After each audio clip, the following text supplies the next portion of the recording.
మహారాజా, ఆ నరకాసుర సంహారం కోసం బయలుదేరి వెళ్తే సత్యభామాదేవి అడ్డం వచ్చిందట, స్వామి నేను కూడా వస్తానండి అని. ఏ వద్దు సత్య, అక్కడ యుద్ధాలు ఏంది, భీకరమైన హీంకారాలు హుంకారాలు ఉంటాయి, వద్దు అంటే ఏమండి అబ్బా మీరుండగా నాకేం భయం అండి అని బతిలాడుతుంటే చూశాడు కృష్ణ పరమాత్మ. ఇది బతిలాడుతున్నాక తీసుకుపోకపోతే అరకమందిలో పోతే 3 రోజులు రావాలి మళ్ళా నేను అక్కడ, ఇదేం పీడ రమ్మన్నాడు. ఇదంతా కూడా ఆయన సంకల్పమే, ఆ నరకాసురుడు బట్టిగా తెచ్చేవాడు కాదు. అలా సత్యభామాదేవిని తీసుకొని వెళ్ళి రణరంగంలోకి వెళ్ళారు. మరి మురాసురుడు 5 తలకాయలున్న మురాసురుడిని సంహారం చేసినాడు. ఏనుగు పైన కూర్చొని త్రిశూలాన్ని పట్టుకొని వస్తూ ఉన్నాడు నరకాసురుడు.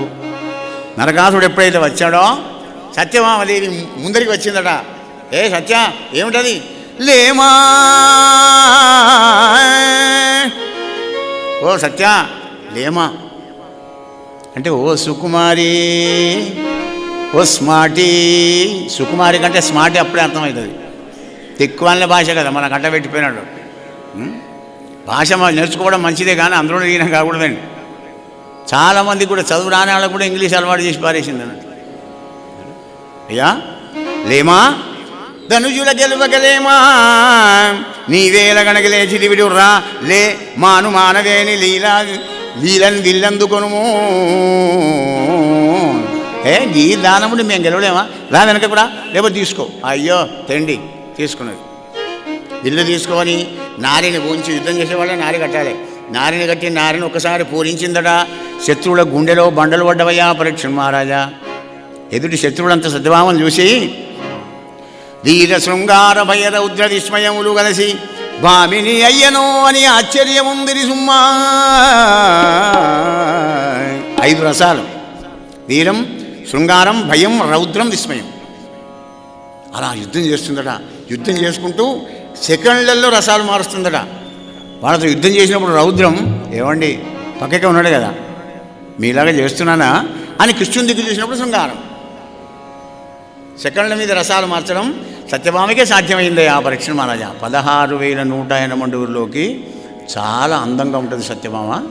ఆ అందానికి తగ్గట్టు అహంకారం కూడా ఉంటుంది. 2 అహంకారాలే కదా, అందం అహంకారం. ఏమండి మీలాగా చేస్తున్నానంటే బ్రహ్మాండంగా చేస్తున్నాం అన్నాడు. వాడు పారిపోయినాడు. ఎందుకంటే భూదేవి చేతులు తప్ప నరకాసురుడు ఎవరి చేతులు రావడు.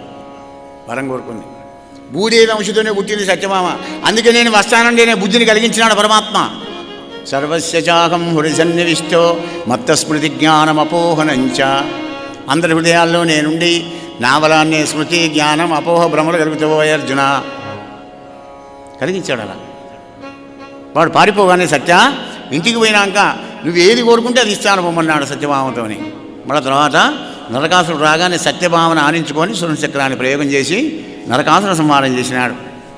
అప్పుడు భూదేవి వచ్చి కృష్ణ పరమాత్మ మెడలో పూలదండ వేసింది. నమస్తే దేవదేవేశ శంఖచక్ర గదాధరా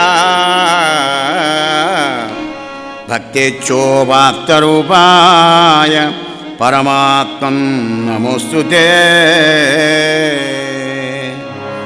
నమః పంకజనాభాయ నమః పంకజమాలినే నమః పంకజనేత్రాయ నమస్తే పంకజాంఘ్రియే.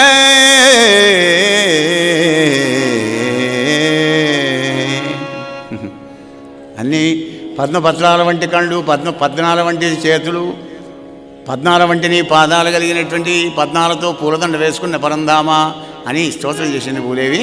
అక్కడ ప్రాగ్దేశపురానికి భగదత్తుని రాజుగా చేసి అక్కడ ఉన్నటువంటి 16,100 మందిని శిరసాలను తీసుకువచ్చి ద్వారకా నగరానికి పంపించి ఒక శుభముహూర్తం లోపల ఆ 16,100ని వీళ్ళ ఎనమండుకు 16,180 భవనాలు కట్టించి 16,000 కన్యలను ఒకటే ముహూర్తం లోపల పెళ్ళాడాడయ్యా పరీక్ష మహారాజు. గోపాలకృష్ణ భగవానికి జయ, రాజా రామచంద్ర భగవానికి. యా